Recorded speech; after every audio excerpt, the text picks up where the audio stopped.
Dobar dan. Jaz predlagam, da kar začnemo. Nas naslednji dogodek, za katerega je zelo veliko interesa, očitno, z naslovom Vse materinščine naše šole. Zdaj, jaz bom najprej naredila en kratek uvod, predstavila, zakaj smo tukaj, kdo je tukaj. Jaz se spomnim, da ko sem leta 1999 začela delati na svojem doktoratu z področja medkulturne vzgoje, sem opravljala intervjuje v eni ljubljanski osnovni šoli, kjer je delal veliko učencev, ki so bili pripadniki narodov iz nekdanje skupne države. In ena mojih sogovornic, učiteljica, me je začudeno vprašala, zakaj se ukvarjam s to tematiko, ker to je vendarle tabu tema. Njena drža me je v bistvu takrat niti ni toliko presenetila, ker v tem osamosvojitvenem času smo bili vneto vključeni v prenavljanje šolskega sistema, odločno smo bili na poti v Evropo, želeli smo si razviti visoko kakovostno izobraževanje za slovenski narod. Kasneje, zaradi vstopanja v Evropsko unijo, so se stvari nekoliko spremenile, nove vrednote so vstopale v ospredje in takrat nekje po letu 2007 se je zgodil pravi boom projektov, pisanja strategij, smernic, gradiv, dopolnjevanja pravno-formalnih osnov, izobraževanja učiteljev. In človek je imel občutek, da sta medkulturnost in medčezličnost postali nekako udomačeni, da šolske oblasti vedno učinkovito podpirajo šole in učitelje in da tudi šole in učitelji postopoma sprejemajo medkulturnost kot neko realnost, ki jo treba upoštevati pri njihovem delu, če ne morda celo kot neko vrednoto, vir učenja, vir vzgoje, da se nekako uveljavlja ideja, da je normalno in dobro, da so naši učenci različni, da govorijo različne jezike, vedo različne stvari, imajo različne talente. Da se pač vsi učimo drug od drugega in skupaj drug z drugim. Vendar, ko se je nedavno sprejemal zakon o uresničevanju kolektivnih kulturnih pravic narodov skupnosti pripadnikov nekdanjih SFRJ, se mi je zdelo, da se vse znova postavilo na začetek ali pa morda na začetku že tudi vse skozi bilo. Spet beremo, kako učitelji v šolah učencem prepovedujejo govoriti o svojih materinščinah, na plan pridejo celo iz doktorisa vrhovne znanstvene avtoritete v državi sezuja predsodki, domačijskost, neznanje, celo neznanstvenost. Kar zares želimo, kje zares smo, ali ni ta zagovor monokulturnosti in enojezičnosti v času, ko ga zaznamujajo migracije, zgrešeno, ali morda odrekanje pravic drugim pod parolami ohranjanja slovenstva, slovenske državnosti in kulture, le delitev prebivalcev in državljanov na prvo in drugo razredne, na bolj in manj vredne. Ali je morda potrebna drugačna perspektiva, takšna, ki upošteva to družbeno stvarnost, ki jo zaznamujejo migracije, raznoliko življenjskih potekov in izbir, diskurs pravic, kjer je pravica do individualne in kolektivna pravica do ohranjanja kulturne identitete neka vrednota, spoštovanje človekovega dostojanstva, načelnih vrednot, inkluzije in tako naprej. Tukaj se odpira veliko vprašanj, gre za precej multidisciplinarno področje, zato smo v različnih teh vprašanjih povabili sogovornice in sogovornika, ki se z vprašanjem migracij, medkulturnosti, večjezičnosti in inkluzije ukvarjajo z vidika različnih znanosti oziroma umetnosti. Z nami so Goran Vojnović, pisatelj, režiser, scenarist, avtor del, katerih junaki pogosto živijo na drugih dveh ali več kultur, jezikov in držav. Z nami je izredna profesorica dr. Saša Jazbec, predstojnica oddelka za germanistiko Filozofske fakultete v Mariboru, ki se pri svojem delu in raziskovanju posveča učenju in poučevanju tujih jezikov, zlasti nemškega jezika in izobraževanja učiteljev, ter s tem povezano jezikovno politiko, in sicer v spremenjenih okoliščinah, kot so heterogenost učencev, več maternih jezikov v razredu, monolingvalni habitus, nepredmetnost in tako naprej. Z nami je tudi profesor dr. Irena Lesar iz Pedagoške fakultete v Ljubljani, doktorica pedagoških znanosti, poznavalka teorij inkluzije in pravičnosti v izobraževanju in njihovega pomena tako za občo pedagogiko, kot tudi za širši vzgojno-izobraževalni sistem. Z nami je tudi Sabina Avtor, magistrica, asistentka, raziskovalka na Pedagoškem inštitutu, ki skupaj z mano pripravlja tole okroglo mizo. Njeno področje raziskovanja je socialna filozofija in na Pedagoškem inštitutu sodeluje tudi v mednarodnem projektu Sirius in zato intenzivno spremlja dogajanje na področju vključevanja priseljencev v izobraževanju pri nas in Evropi. Jaz sem izredna profesorica dr. Klara Skubic-Ermenc, predstojnica oddelka za pedagogiko in andragogiko, tukaj na tej hiši. Tukaj pokrivam področje primerjalne, mednarodne in kulturne pedagogike in študente s pomočjo šol in tudi slovenske filantropije med drugim pripravljam na delo v medkulturnih in medjezičnih šolskih okoljih. Mi smo skupaj študenti pripravili tudi na osnovi naših izkušenj en takle priročnik za tako imenovano šolsko medkulturno mentorstvo. Tako, jaz bi zdaj začela z vprašanji. Za vsakega sogovornika sem pripravila, sta Sabina pripravila vprašanje, potem pa seveda, če bo še kakšen odziv, da naredimo kakšno debato, morda kakšno vprašanje tudi iz publike. Zdaj se je nekaj nabrala. Jaz bi začela kar z vami, Goran. Ko ste objavili roman Čekoli Raus, ste med drugim zelo dobro nastavili ogledalo slovenskemu šolstvu. Mene ste se zelo dotaknili z enim odlomkom, en del tega odlomka bom prebrala. V zadnji klopi sedimo največji čefori. To je pač tako, od začetka.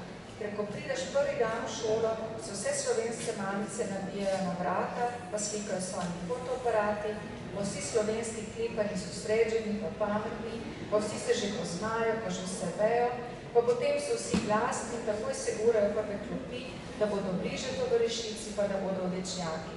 Pa se vsi pogovarjajo s tovarišico in se zabavajo in se imajo super in vse. A jadna Ranka in druge čeforske mamice pa vse prestrane stojijo z nami malimi čeforški zadaj, pa samo gledajo, da ne bi kdo kaj vprašal, ker so se tudi same uprpile zaradi šole, kjer nikoli ni šla, pa še ne znajo to slovenščino najbolje govoriti, pa potem upajo, da jih ne bo nobenič vprašal.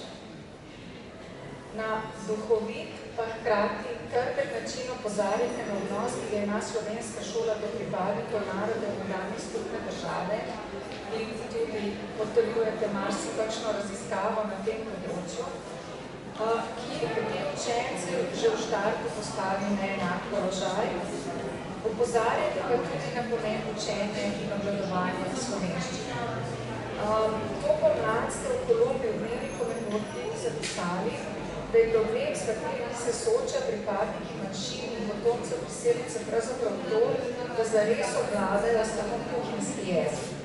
Pa bi začela z vprašanjem, če lahko pojasnite, kaj ste mislili s tem kuhinjskim jezikom in kako pravzaprav gledate na pomen obvladovanja lastne materinščine.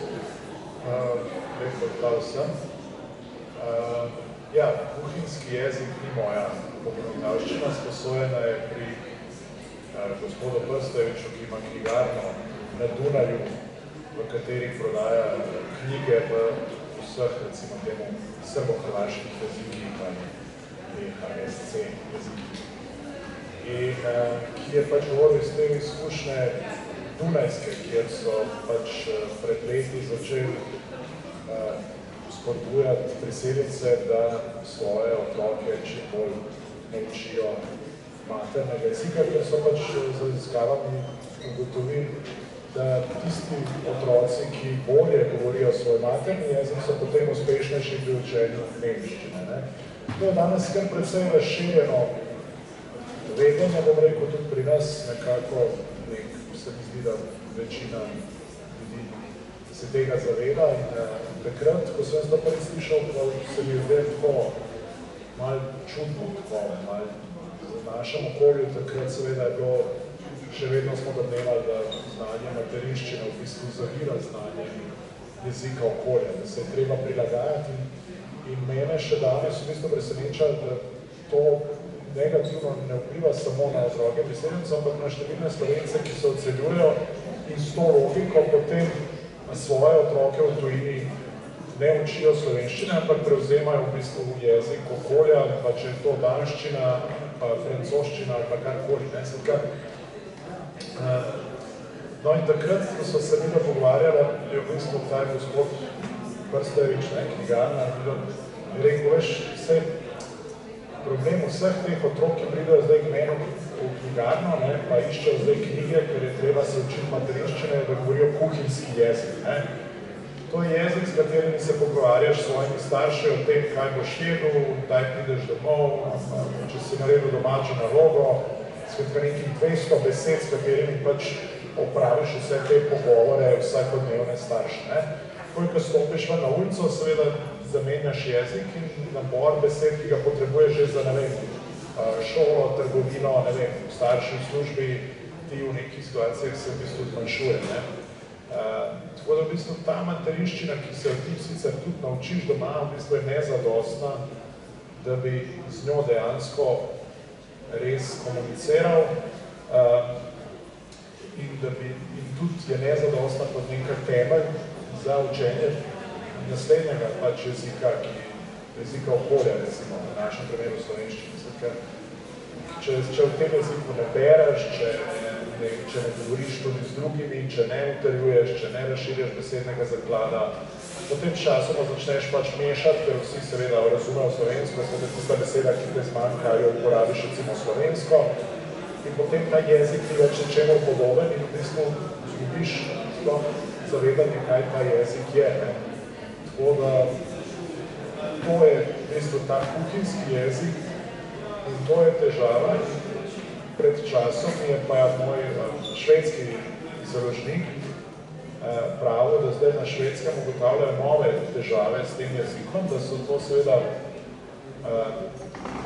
naslednji problem, ki pridejo, da pač otroci govorijo izključno s svojimi starši v tem jeziku, da pa potem, ko pridejo v puberteto, seveda starši ne govorijo o kar precej zadevah, skratka najbolj intimnih, nekako se zaprejo in potem zmanjka besed za večino stvari, ki se jim v življenju v tistem obdobju dogajajo. Skratka, v otroštvu zgodnam seveda o vsem govorijo starši, nekaj v puberteti, ne vem, ženska menstruacija, prvih spolnih odnosih, skratka, o vseh teh stvari seveda kot najstniki starši ne govorijo in naenkrat in v bistvu v materinščini enostavno postane popolnoma neuporabno.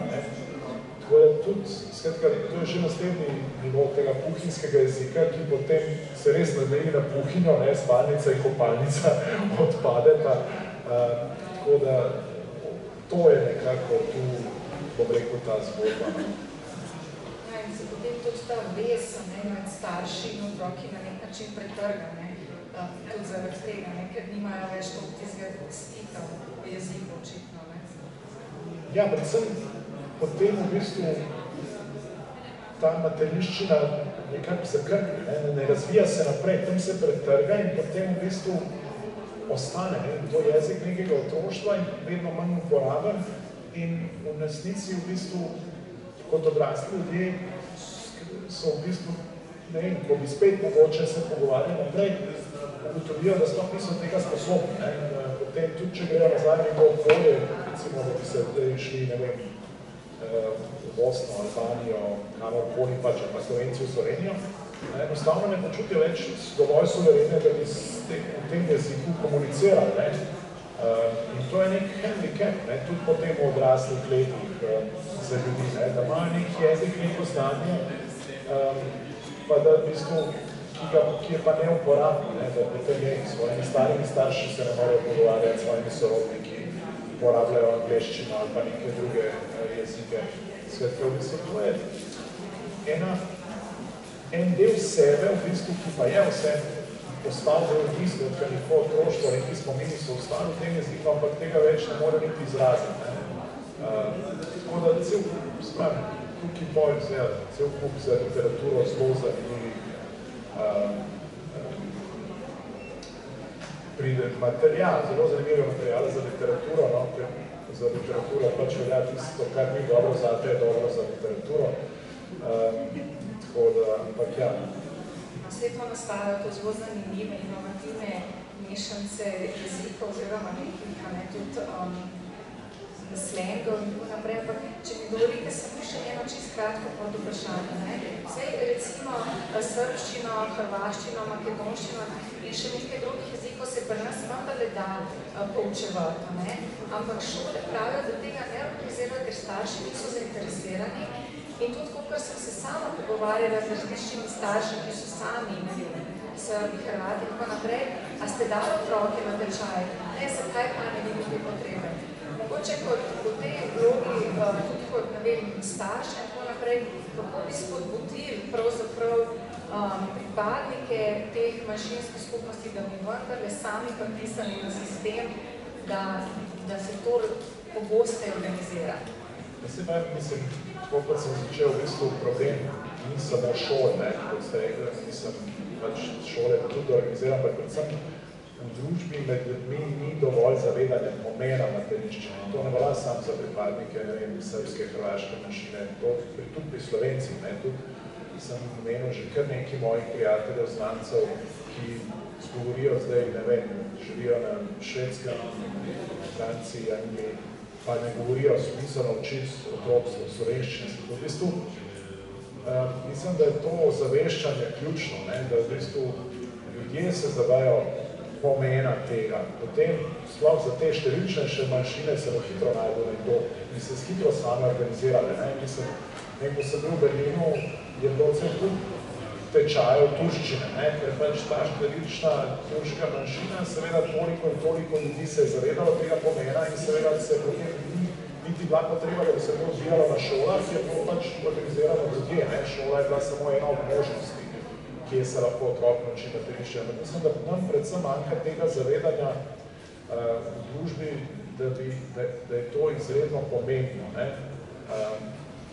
In tukaj mislim, da predvsem šole morajo v tem trenutku delovati. Potem v naslednji fazi seveda omogočanje teh tečajev tistim, ki bi se za to odločili, tistim, ki ne morejo na nek način drugače se do tega priti. Zdaj se mi zdi pa zelo pomembno, da o tem govorimo, da se čim več teh stvari jasno in glasno pove, ker ja, meni sem bil pač kot nekdo, ki se sejo ukvarja z jezikom, ki je šel s to izkušnjo, pa ki ima starše, ki so jim že, ne vem, leta 80, ko sem se rodil, razložili, da morajo svojim otrokom govoriti o materinščini, se mi je zdaj to, da nekdo 2020 te informacije nima, pa misli, da se lahko z otrokom lastnim pogovarja v tujem jeziku, pa da je to zanj in za otroka dobro, meni bo to šokantno. In to govorimo o izobraženih ljudeh, ne zdaj ljudeh, ki so neuki, pa nima informacije. V bistvu, to se meni zdi v bistvu grozljivo, da nismo nekaj tako logičnega, na nek način, ker je nekaj temeljna, mislim, da bom rekel, da je resnica, ne vem, kako je tle z resnica, ampak neko zohnanje, da v bistvu se zgublja, da ga v bistvu ljudje ne upoštevajo, da ga preslišajo, da ga ne poznajo, ne vem. In potem ga se je ogromno škode, ne, zdaj prav, meni dražje razumem nekoga, ki mogoče pride iz nekega, ki je neizobražen, ki pride zdaj iz nekega tujega okolja v Slovenijo, kot delavec, kot, mislim, ki nima zdaj neki te mame, ki so neizobražene, da v bistvu teh informacij nima, da razumem pa, da nimajo izobražene ljudi iz Slovenije, ki grejo na Dansko živeti. Ja, hvala lepa. Sej, a ne, mogoče en del odgovora je seveda v nekem pragmatičnem pogledu, kako gledamo na šola, na učenje jezikov, del pa mogoče tudi v tem, da odkar obstaja nacionalna država, pravzaprav javni šolski sistem je definiran kot enojezičen sistem, pravzaprav nekako že od začetka 19. stoletja naprej, ne? Ampak predtem je bila večjezičnost pravzaprav norma od antike naprej na nek način v samem izobraževanju. Ne? In tudi nemška avtorica Gogolin enojezičnost označi kot mit, ki nikoli ni obstajala, nikoli ne bo. Po drugi strani raziskave dokazujejo, da večjezičnost in raznojezični pristopi v izobraževanju pomembno prispevajo k razvijanju kognitivnih, jezikovnih in socialnih veščin vseh učencev, dokazujejo, da večjezična kompetenca dviguje raven pismenosti nasploh, ter da prispevajo k večji socialni pravičnosti vzgojno-izobraževalnega sistema za dvo- in za večjezične otroke. In zato se danes pravzaprav v jezikoslovni in tudi pedagoški stroki uveljavlja stališče, da je potrebno uveljaviti pluralen, inkluziven pristop tudi na področju učenja jezika in jezikovne politike. In načina udejanjanja tega načela v praksi je več. O tem sem prosila, da nekaj pove kolegica Saša, pa ne samo dvojezični programi in medpredmetno povezovanje s pomočjo tako imenovanega pristopa TIL, se pravi povezovanja učnih vsebin z učenjem jezika, ampak kot produktivni pristop in prakso se danes nekako uveljavlja tudi tako imenovano medjezikovno prehajanje. A nam lahko na kratko pojasniš, kaj ta koncept pomeni, opišeš morda kakšen primer, kako ga udejanjamo v praksi? Hvala. Medjezikovno prehajanje je eden izmed predlaganih izrazov za prevod angleškega izraza translanguaging.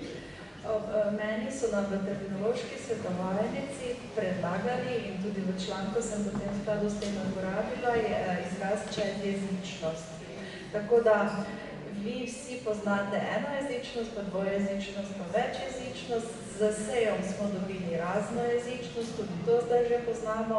Ne vem pa točno, če veste, kaj je čezjezičnost, čeprav sem prepričana, da vsi čezjezikujete, tako ali drugače.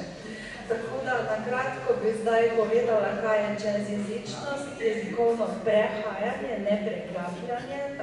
Preklapljanje, torej code switching je svoja teorija, ki jo poznamo, izhaja iz tega, da obstajajo jeziki, ki so med sabo ločeni, mešanje ni zaželeno, ni dovoljeno, sploh v šolah pogosto sankcionirano.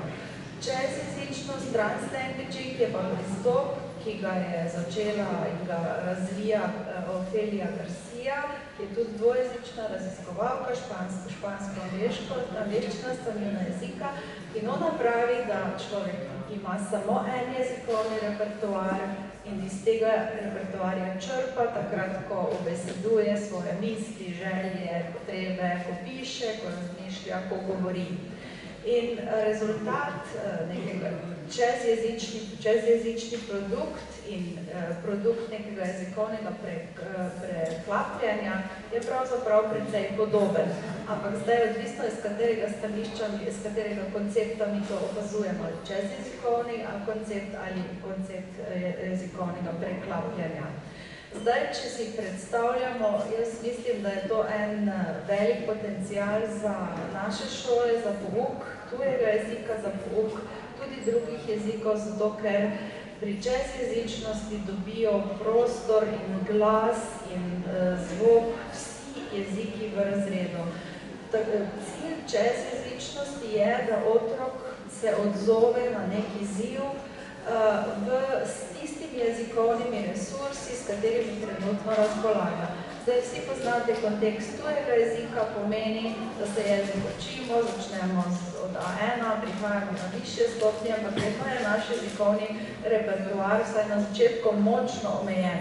In prepad med tem, kaj bi jaz želela povedati in kaj lahko povem, je zelo, zelo velik. In čezjezičnost v tem kontekstu dovoli, da jaz upovem svoje misli, pri čemer uporabljam različne jezikovne, moj jezikovni repertoar. Torej, če so tam moje narečne besede, če je tam angleščina, če je zdaj mađarsko, če je še tam kakšna mađarska beseda, ki je trenutno tista, s katero jaz najlažje upovem svoje misli, potem je to to. In poskušali smo, si lahko predstavljate, učiteljica jezikov, slovnizikom stojijo hage, cuberge, kot rečejo lepo v nemščini, lasje po konci, ko vidijo te čez jezikovne produkte, čez jezične produkte. Potem smo pa naredili en poskus in smo en tak produkt pokazali učencem v 5. razredu in rezultati so res, če dovolite, bi vam prebrala. Naredili smo en tak besedilo z učiteljico, ker pravi, da nekaj takega lahko najdeš v njihovih zvezkih. Meine Familie, das bin ich bin 11 years old, ich wohne in Ruše, ich lebe in Slovenija, ich esse am liebsten Banane. My father is Andrej, esse am liebsten meso. Meso, ne meso, tako so prebrali učenci, ne? Mi smo jih potem vprašali, o čem govori besedilo. So povedali brez nadaljnega, v katerem jeziku bi naj bilo, so rekli verjetno v nemščini. Potem smo jih vprašali, a bi ti spremenil kaj v tem besedilo, pa so rekli pravzaprav ne. Tako da oni so bili zadovoljni s poročilom, bili so pa močno presenečeni, da so strani učiteljice dobili eno tako nalogo. In zdaj samo še na hitro obratno, eksperiment smo izvedli, analiza še ni narejena, ampak se je že izkazal zelo uspešno. Dali smo prebrati eno zgodbo v nemščini in njihov cilj je bilo nadaljevanje napisati in učiteljica je povedala, če bi bil delovni jezik nemščina, bi nastala 2-3 stavki, delo bi bilo relativno hitro zaključeno, še vedno smo v 5-6 razredu, nemščino se učijo nekaj let. Zdaj smo pa rekli, pišite nadaljevanje zgodbe, v razredu je 5 različnih maternih jezikov, imajo tudi zelo radi angleščino vsi otroci, in torej pišite nadaljevanje zgodbe, uporabljate katerikoli jezik želite, vse jezikovne resurse. In rezultat je bil, da smo dobili A4 format nadaljevanje zgodbe in da so po 20 minutah časa učenci prosili še za dodatni čas, da bodo lahko napisali svojo zgodbo. Učiteljica je rekla, da se pri pisnih nalogah to nikoli ne zdi. Kar naenkrat so se sprostili in rezultati so, ena zgodba je v ukrajinščini, zelo veliko je mešanja slovenščina, angleščina, nemščina, skratka zelo zanimivi produkti. Zdaj, da ne boste napačno razumeli, jaz se ne zavzemam za to, da se zdaj mešajo jeziki non-stop in vedno znova, ampak tako kot Garcia in Lee Wei, še en drug raziskovalec, bi se zavzemala za to, da učitelji v šolah, v razredih organiziramo tako imenovane translanguaging spaces, prostore, v katerih je možno to, da uporabljam vse jezikovne resurse. Takrat se otroci sprostijo, takrat njihovi jeziki dobijo glas in vsi so navdušeni v razredu. Največji problem je seveda razumevanje zgodbe v ukrajinščini, mi zdaj ne razumemo, ampak doživimo to, kar doživljajo učenci ves čas, ta občutek, ko nekaj ne razumem, ko mi je nekaj tuje, ko ne znam. In to se mi zdi odlična izkušnja, ki jo morajo doživeti vsi učenci, tisti, ki nimajo maternega jezika slovenščine in tudi vsi ostali. Tako da jaz si zelo želim, da bi čezjezičnost postal en koncept, ki bi ga spustili v šole, zato ker malo rahljate ostre meje med jeziki in kot rečeno sprošča, daje glas večjim vsem jezikom v razredu. Najlepša hvala za to pojasnilo. To je res, bi rekla, res je nov koncept, s katerim se bomo verjetno srečevali tudi tisti, ki nismo jezikoslovci in razmišljali o tem tudi nekoliko širše, ker če pomislimo res v naše šole, res prihajajo učenci z zelo raznolikimi materinščinami. Če pogledamo področje poklicnega izobraževanja, kjer je to še posebej izrazito in morda se bo tudi to izkazalo kot eden od možnih načinov za to, da učence pravzaprav sploh, ko jih vključimo v izobraževanje, da ga lahko pravzaprav tudi čim več, tudi uspešno na nek način zaključijo. Hkrati pa, mogoče še kakšno besedo kasneje o tem, hkrati se mi zdi, da je bila vaša poanta zelo blizu temu, s čimer se tudi Irena ukvarja, ker dosegamo s tem neke druge cilje, ki niso samo neposredno cilji vezani za poučevanje specifičnih tujih jezikov ali domačega jezika, ampak tudi z nekim širšim konceptom inkluzije. Tako da bi jaz mogoče prišla, ker Irena k tebi. Zdaj sam koncept inkluzije se pogosto sicer povezuje z učenci s posebnimi potrebami, ampak pedagogija že nekaj časa utemeljujemo obče pedagoško osnovo tega koncepta, ki postavlja pravzaprav raznolikost učencev, izhodišče razmišljanja o vzgoji, poučevanju, izobraževanju učiteljev in nasplošno sistemu izobraževanja. Zdaj, kako bi morali pravzaprav preobraziti pedagogiko, teorijo vzgoje, didaktiko, izobraževanje učiteljev, da bi ta ideja zares zaživela, da bi presegli to predpostavko normalnosti, ki pravi, da v naših šolah sedijo enojezični učenci, pripadniki istega naroda in iste kulture. Zelo zahtevno in kompleksno vprašanje. Še to, ja. Kompleksno vprašanje pa malo časa. Ja, to ti zmora. Mogoče bi začela s tem, kar si tudi sama omenila, da so razumevanja koncepta inkluzivnosti v našem prostoru res izjemno raznolika.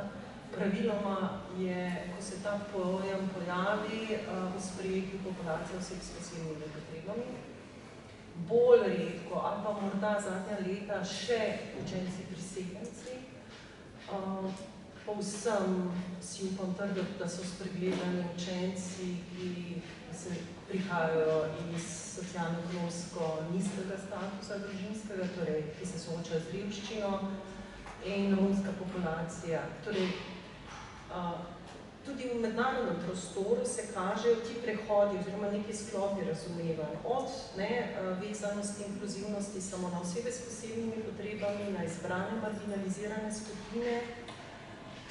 Četrta stopnja oziroma tretja v tem kontekstu bi potem morala biti transformacija šolskega sistema. Se pravi, ne samo to, kar si omenjala, odmakan se od tega, da nimamo homogenih skupin v šolah, tudi večinskih, da so izjemno heterogeni skozi različne zorne kote, pač pa razmišljati o tem, kako trenutna, predvsej toga struktura delovanja šol prispeva še dodatno marginalizacijo. In v tem kontekstu je to koncept, ki je obče pedagoški, tudi sama to zagovarjam že od svojega doktorata naprej, da ni vezan na posamezne skupine. Zdaj, kaj narediti na kratko? Morda bom začela s tem, kar ste omenjali v tem eksperimentu, poseben zalogaj v tem kontekstu so gotovo učitelji. In seveda tudi sama, ki delujem v številnih programih izobraževanja učiteljev, torej na različnih smerih, se s tem vprašanjem intenzivno ukvarjam, ne samo jaz, kolegi, pa bi mogoče samo na hitro osvetlila eno raziskavo, ki smo jo delali pred COVID-om, ta leta, recimo 15, 16, 17, tam enkrat. Kaj je raziskava kazala? In sicer se je navezovala na priseljence. Odnos študentov oziroma stališča študentov do priseljencev so se izkazala kot najbolj konstruktivna v primerjavi stališči vzgojiteljic za stališči osnovnošolskih učiteljev in srednješolskih. Torej, nekaj dobrega pa vseeno v študijskem procesu naredimo. Je pa verjetno problem, ki nastane, da ko ti mladi ljudje še ne kako naj rečem, dokončno formirani ali pa zelo stabilni v svojih stališčih, pridejo v šolska okolja, takšna in drugačna, bolj ali manj toga, se prepustijo praksam, ki tam veljajo. Tako da mislim, da je en konkreten zalogaj tudi delati z institucijami, kamor mi pošiljamo svoje študente na prakso. Da so deležni nekih praks, ki so bistveno bolj fleksibilne, ki upoštevajo to, da otroci govorijo različne jezike, da tudi ne nazadnje, kaj želimo v vzgojno-izobraževalnem sistemu doseči, ne samo kakovostne ravni znanja, nekih meritev, merjenja znanja, do česa sem tudi sama kritična in mislim, da bomo morali v šolskem sistemu temu posvetiti kar nekaj pozornosti, pač pa tudi, ali se trudimo otrokom vsem dati izkušnjo spoštljivega sobivanja v raznolikosti. To kot nek vzgojni cilj. In zdaj, ko me sprašuješ, kaj bi pedagogika, teorija vzgoje, didaktika. Zdaj, na kratko rečeno, jaz mislim, da imamo kar nekaj dela na tem, da na učitelja ali vsebino osredotočenega pouka ne gremo na otroka osredotočenega pouka, kar je v svetu zelo tudi pri nas zelo modern koncept, pač pa gremo na bistvo koncept, v svetu sredinjeno bistvo. Torej, na kratko, kako bi to lahko ubesedila, skratka, da šolajočim, torej vključenim v vzgojno-izobraževalni sistem na različnih stopnjah, damo vedeti, da znanja, ki jih pridobivajo, niso namenjena samo nekemu lastnemu napredovanju in lastni izobraženosti, ampak vedno s percepcijo tega, kako bom s temi znanji jaz deloval v svetu na, seveda, konstruktiven način, ne bom naštevala vseh možnih vrednot, pravično, spoštljivo, ekološko, da zdaj te poudarke izpostavlja. Kar se pa teorije vzgoje tiče, pa mislim, da imamo vsaj v našem prostoru konkretne koncepte že razdelane, mogoče samo spomnim na Medveščanovo razpravo oziroma koncept, ki ga izpeljuje otrok kot avtopoetsko bitje in v tem kontekstu več prostora za prvoosebne izkušnje, ki jih tudi lahko prepoznamo v tem, kar ste ravno kar pripovedovali, omogočati te prvoosebne izkušnje, večja vloga umetnosti v vzgojno-izobraževalnem kontekstu, na področju, kaj sem že vprašala, izobraževanja učiteljev, sem se pa že malo dotaknila. Morda bi samo še to dodala, če imam čas, da omenim, pred leti sem delala analizo študijskih programov, učiteljskih študijskih programov in ob tem ugotovila, govorimo o pedagoški fakulteti pri nas, kako veliko naši študentje imajo kreditov ali pa so obremenjeni s predmeti, ki se tičejo njihovega predmeta poučevanja, ali je to fizika, kemija, matematika in tako naprej. Potem druga skupina predmetov so specialne didaktike, katerih fokus je predvsem, kako čim bolj učinkovito poučevati oziroma posredovati in vplivati na učenje s temi vsebinami. Ti temeljni pedagoški predmeti so pa res v manjšini ali pa delež različno v različnih programih, ampak je konkretno pod 20%. Vse ostalo pade na te druge skupine predmetov, tako sem jih analizirala in iz tega izpeljala pravzaprav sporočilo, ki ga naši študenti dobijo, dober mora biti na predmetu, torej dobro moram poznati slabino, dobro moram biti usposobljen v metodah in načinih dela, poučevanja, vse ostalo pa tako malo za zdravo, da bi znam biti malo discipline vzpostaviti, ne pa malo za kakšno socialno dinamiko, klimo v skupini poskrbeti, več kot toliko, pa ne. In ta del mislim, da bi morali narediti. Ja, hvala. To je izjemno kontroverzna tema tudi v naši hiši. Pravzaprav vemo, da pedagoške kompetence je en zelo pomemben element tukaj ta odnosni vidik, ki se ne razvije kar čez noč, ko poslušaš en predmet, ko narediš en seminar, ampak gre za dolg proces z nesigurnim izidom pravzaprav in da pri teh stvarih, o katerih govorimo, je pa ravno ta komponenta izjemno pomembna. In ob teh dilemah pomanjkanju učiteljev zahteva recimo vodstva univerze, da naredimo programe privlačne, se pravzaprav kar malo bojim, v kakšno smer bomo šli in da se ne bomo še odmakali, ne pa podprli bodočih učiteljev v razumevanju tega in doumetju tega, kar so v bistvu izjemno kompleksne stvari. Tako bi rekla intelektualno, kot to osebno, da pravzaprav predelaš. Da se ne bi dogajali stvari, v katerih dnevno poslušamo v šole, da se dogajajo, kar se tiče odnosov, tudi recimo do jezikov, otroci govorijo. Zdaj, Sabina, med politiki, tudi nekaterimi predstavniki Ministrstva za vzgojo in izobraževanje, med ravnatelji, med učitelji se nekako uveljavlja stališče, da bomo bom rekla na rekovajih, problem neznanja jezika priseljencev rešili tako, da bomo uvedli neke pripravljalnice, neke sprejemne razrede, kjer bomo lahko na hitro, na učinkovito otroke naučili slovensko, da se bodo potem vključili v redni pouk, kjer pa bo potekal nekako potem business as usual. In zdaj ti si nekaj let v tem projektu Sirius, tukaj si delite neke izkušnje, raziskovalne izsledke o uspehu tovrstnih oddelkov in oblik izobraževanja, ki jih poznajo v nekaterih državah Evropske unije in ki jih danes vlečajo potem tudi na plano tako politiki kot kakšni posamezni šolniki. Nekaj imamo raziskav v zvezi s tem, pa me zanima,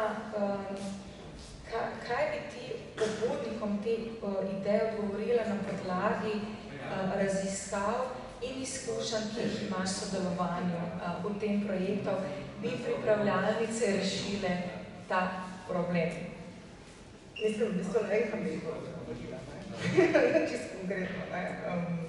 Pač vsa ta debata, ki se je sprožila okrog te pobude, da se pri nas uvede pripravljalnice in potem še kasneje z umaknitvijo člena enega drugega zakona o kulturnih pravicah, ki bi naj uveljavil in uzakonil pravico da se lahko pač učijo tudi prvi jeziki, drugi prvi jeziki v okviru šol, je v bistvu pokazal dve stvari. Mislim, tako zelo je razgrnil dve. Na eni točki je razgrnil to, da kako mi sploh razumemo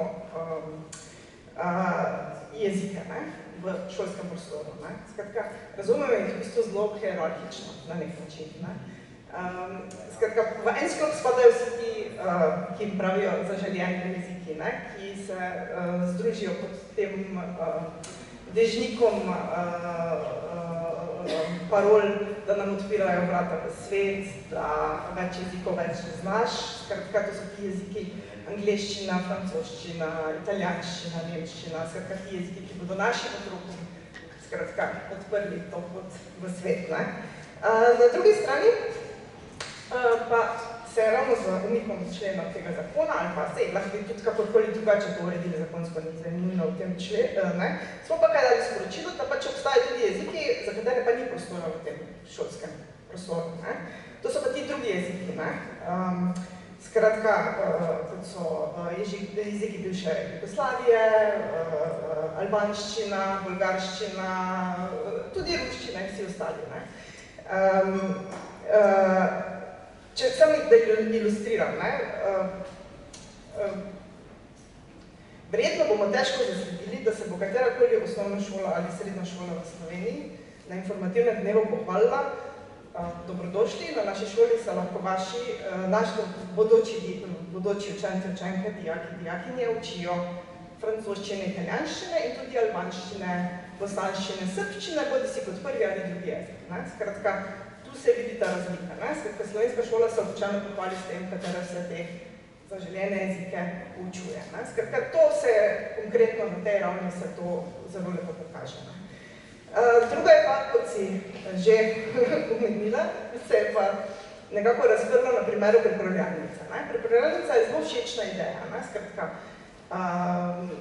kaže na nek odnos, ker mi rečemo, ti ubogi učenci, učenke, ki pridejo sem, ki so priseljeni, ki ne znajo dovolj dobro slovensko, mi bomo za njih posebej poskrbeli in bomo namenili 2 leti, se bodo lahko pošteno naučili slovenščine in potem vključili v slovenske razrede. Mislim, v redne razrede. Skratka, ideja je zelo všeča, skratka, ker se je v tem diskursu v javnosti zelo pogosto pojavljalo, kako so zdaj oni bogi, kako živijo v razredu, ne morejo slediti, učitelji so tako preobremenjeni, skratka, pojavili so se ti pragmatično-ekonomski razlogi, ki so nastopili proti nekemu modelu, ki ga pa mi imamo. Skratka, mi imamo pač v Sloveniji nek model neposrednega vključevanja učencev, ki se preselijo v Slovenijo. In to zdaj ne pomeni, da jih mi pač enostavno vršimo ta razred. Skratka, za tem stoji en cel sklop oziroma nabor orodij oziroma nekih, skratka rečemo temu orodij, s katerimi pač učitelj in učenci lahko postopajo in prebrodijo to vmesno obdobje, dokler ne osvojijo dovolj znanja slovenščine, da lahko samostojno se učijo in pač sledijo pouku naprej. Zdaj, nažalost je to pač omejeno zgolj na 2 leti. Nabor je ta, imamo individualni učni načrt, imamo dodatne ure poučevanja slovenščine, tudi to je prišlo v tem, skratka, mi že to vse imamo, ti učenci in učenke, dijaki, dijakinje, vse to že, mislim, imajo v ta sistem je tukaj, ni, da se ti učenci in dijakinje ne učijo slovenskega jezika. Zdaj, v čem je zdaj problem pripravljalnice oziroma razlike z nekim modelom, ki ga imamo mi? Skratka, tu se razgrne pokaže nek naš odnos do drugega, ta drugi, ki je za nas moteč. Skratka, pač moteč ni njegov govor, moteč je njegova tišina v razredu. Skratka, tako kot moti učenec, ki klepeta, moti tudi učenka, ki je tiho v razredu.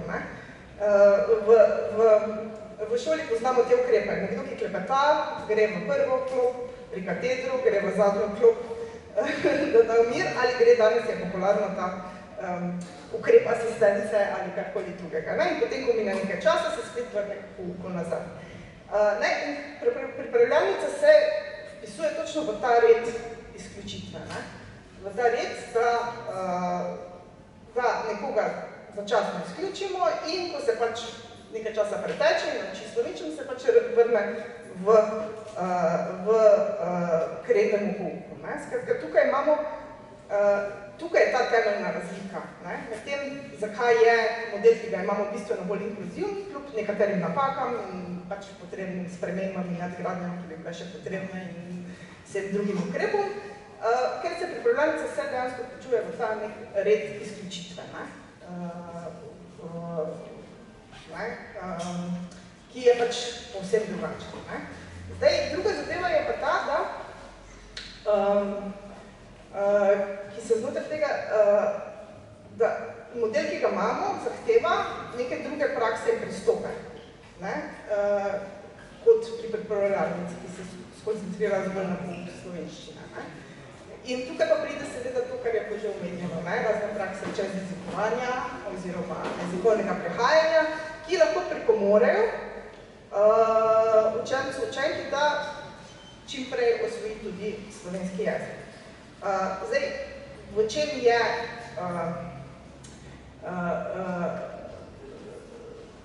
tu en premik?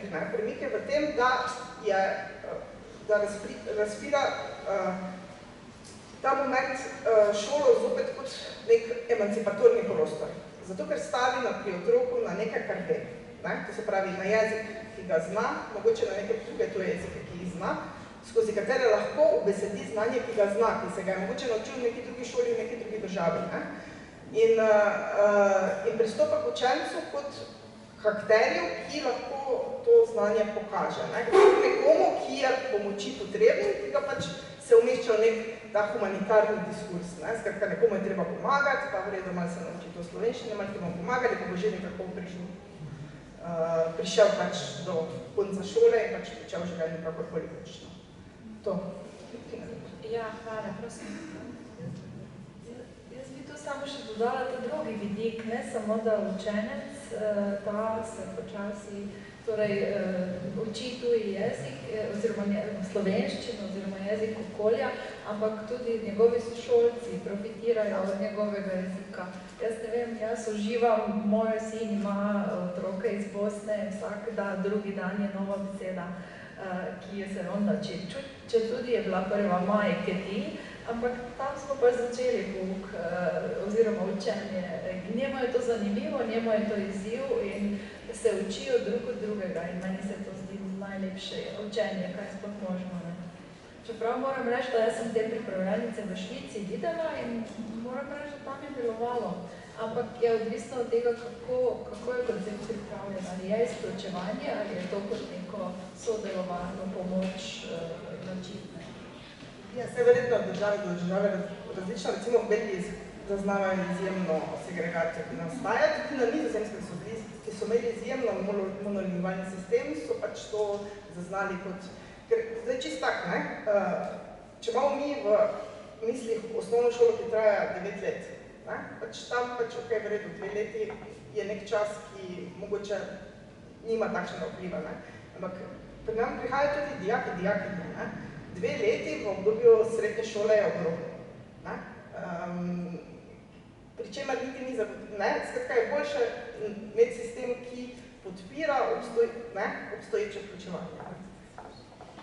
Ja, te pripravljalnice, ne samo, da so proti vsem tem konceptom, o katerih smo danes govorili, lahko so do določene mere sicer v določenem kontekstu učinkovite, če je izpolnjena cela vrsta idej.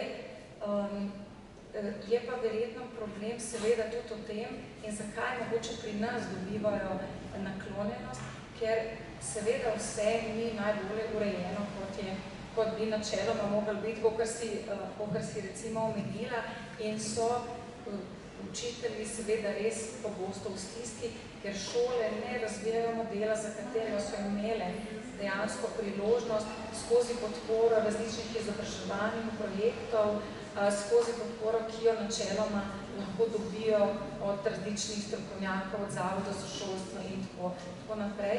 Poleg tega pa ta ideja je tudi, kar je za sistem problem, popolnoma nedomišljena, ker je ideja recimo za osnovno šolo in kot praviš, kaj pa vse ostalo, kar ni osnovna šola. Tako da seveda tukaj je še zelo veliko enih odprtih dimenzij. Ne vem, si želela še kaj dodati? Ne, v bistvu ne. Ok. Ja. Da vedno pride do izraza, da vztrajamo in pri teh konceptih zaporednosti. Mi bi lahko brez nadaljnega razmišljali o sporednosti. Človek je bitje, ki se lahko uči več jezikov hkrati in drug jezik drug od drugega profitira. Ampak mi najprej poštejemo slovenščino, potem pa vse druge jezike. To še vedno je globoko in čisto preveč zakoreninjeno. Mogoče.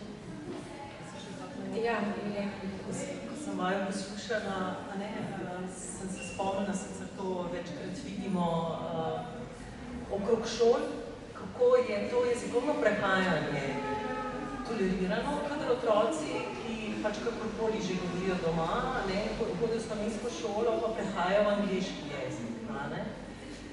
Medtem ko jezikovno prehajanje iz slovenščine v albanski jezik, recimo kot izjemno zahtevno drugačen, težko razumem, tega pa malo manj. Torej, tudi tle je hierarhija znotraj jezikovnih prehajanj. In drugo, kar se meni pri teh pripravljalnicah postavlja vprašanje, ali pravzaprav to, da mi otroke, ki jim v našem kontekstu slovenščina ni blizu še, damo izolirano skupaj, učiti se slovenščine, pravzaprav ni kontraproduktivno. Torej, kot ste rekla, vzporedno, naj bojo skupaj z slovenskimi vrstniki, da vsaj slišiš jezik. Tako da tukaj na tej točki se mi zdijo te pripravljalnice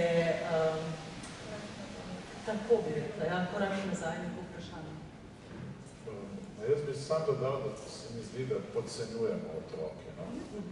Jaz imam to izkušnjo, ker sem, moja otroka sta pač šla v to, konec prvega razreda za 3 mesece v angleško šolo, ne vem, koliko sta, mislim, nekaj smo jo probali naučiti, ampak skoraj nič nista vedela. Mislim, pravila sta 14 dni, da sta not, pa da tudi so imeli ta sistem, da so imeli malo tudi posebej angleščine za njim, ampak zelo hitro. No? In zdaj, ko gledam tudi njune sošolce, ne vem, ki so prišli iz Ukrajine,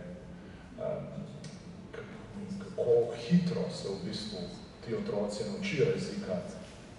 Ne vidim, kako dolgo kam bi umestil te, mislim, pripravljalnice. Ne? Mislim, to je otrok, če se otrok v enem mesecu že tako nauči, da že komunicira, ne vem, kakšnim slovo že prej, da začnejo, ne vem, neko obliko komunikacije, razumejo tudi zelo, zelo hitro začnejo razumevati. Ne? Se mi zdi, da v bistvu se ustvarila neka ideja nekega problema in seveda zdaj v bistvu rešitev za nje. Jaz mislim, da seveda ta sistem mogoče naš ni čist popoln, ampak sploh mlajši otroci, ne, te, recimo, ne, oni so tako hitri, da res včasih, mislim, večina, vsaj velika večina je to tako neopazno preide v res dobro uporabo slovenščine. Pa ne samo, seveda, razlike so individualne, predvsem so pa razlike tudi vezane na socialno-ekonomski status staršev. To se zelo opazi, ampak po drugi strani, recimo, se mi zdi zelo zanimiva izkušnja, zdaj so pripovedovali študentke, ki so nudile učno pomoč učencem, priseljencem, tem novim priseljencem na poklicnih šoli, v nižjih poklicnih programih, srednjih poklicnih programih, kjer so šle s strahom, kako bom nudila učno pomoč nekomu, ki je tukaj 2-3 mesece, ne znam ne bosansko, ne znam ne albansko, ne znam, kako bom praktično, prvo srečanje, zdaj to že vem, da po prvem srečanju se to razblini, so seveda ovire komunikacij. Na srečo imamo ne samo roke in noge, ampak zdaj Google prevajalnik in podobna orodja, s katerimi si pomagajo. In potem mi reče študentka po enem mesecu, pravzaprav ne razumem, ta otrok je bil 1 leto že prej v Sloveniji, v osnovni šoli, pa ko sva začela, se mi zdi, da je komaj kaj povedal po slovensko, iz Kosova recimo en dijak, in pravi, zdaj po 1 mesecu je neverjeten skok. Ne vem, kakšni dejavniki so vse tukaj bili, ampak ja, moramo zaupati njim pa sebi in tu se mi zdi nekaj kot učitelja, pravzaprav strategije, ki jih že imamo tudi uporabljati. Saj tukaj ne gre toliko za odkrivanje ne vem kakšnega novih tehnik dela, marsikaj že neki običajni didaktični pedagoški pristopi, z malo senzibilnosti pravzaprav že delujejo. Mogoče se to vračamo na začetek, mislim, prestrašenim mamam, ampak meni je moj prijatelj razlagal, ki je prišel 16 leti v Nemčijo iz Srbije, je rekel, veš kaj, 1 let sem bil tih v nemščini, pa sem začel pogovarjati o nemščini. Predvsem je tu, to je ta razlika, da pač spodbujanje samozavest je drugačna, in ne gre za to, da mogoče nekdo ne zna jezika, kolikor se boji, kolikor se boji sploh spregovoriti, kolikor ni pomanjka nekega samozaupanja. In to je, po mojem, glavna razlika med otroci, glede na družbeni položaj. In ta otrok, verjetno, kot ta moj prijatelj, samo je bal spregovoriti, ni imel tega goriva, da bi rekel, vse znaš, vse zmoreš, pa da bi bil se upal narediti neko napako, ker to je, čakajo, da so res suvereni, da lahko res povejo, ker se bojijo, da jih bo z vsako napako nekdo zasmehoval, da jih bo v bistvu po prstih udaril, in še da potem, ko res čutijo, zdaj pa lahko, pol začnejo, in tu v bistvu se da kakšno izboljšavo narediti, s tem javno individualnim pristopom. Ja, s tem, da se tudi moji študente so bili na to pozorni, recimo, da bo važanje pomen, kaj želi nekdo povedati, ne samo slovnično pravilno. In je treba dozirati, kdaj popraviš, kaj popraviš in tako naprej. Jaz bi zdaj vendarle dala še mogoče priložnost, če je kakšen komentar ali vprašanje iz publike.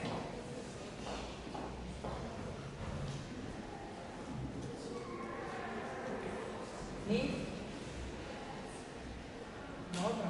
Očitno nismo nobenega razjezili, ker to so tematike, v katerih potekajo zelo žgoče sicer teme. Je mogoče še kakšna misel za konec, še od mojih sogovornikov za omizjem? Ne?